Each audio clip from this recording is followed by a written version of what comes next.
And I'm a resident of Treme, and my house has actually been featured in the series. Not anything major, just the front, but we were very excited. And we moved into Treme after Katrina, but Joseph Craig Elementary is a new school that is reopened in Treme, and it is not a charter school, which has been very exciting. Now this is So to be on the right.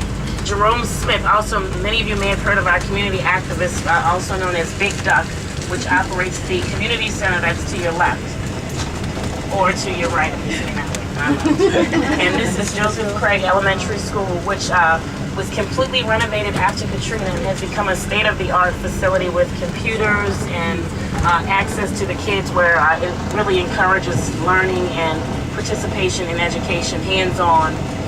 So it's a very exciting part of the neighborhood. So welcome to my neighborhood, and we love it here in Treme.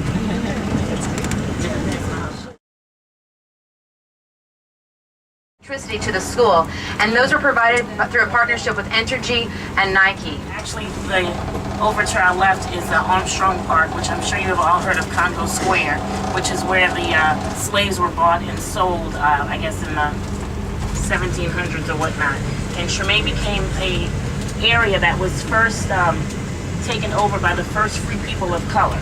So you had lots of African Americans in Treme that were homeowners, and if you travel through Treme now, you find some of the oldest homes that were built in New Orleans that are also owned by African American families. And it has become a very popular area since Katrina because we got zero water.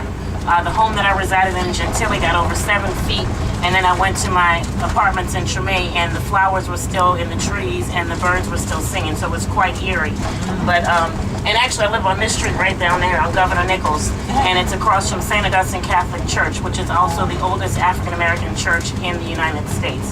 So that's a little bit of history about Treme. But Treme the color schemes are very eclectic. You will find some of the African Caribbean influences, French, Spanish, where you'll find that we still have tile roofs and hardwood floors, 16-foot ceilings, and it's also part of the historic landmark, so you cannot do any renovation that is not in consistency with the historic renovation.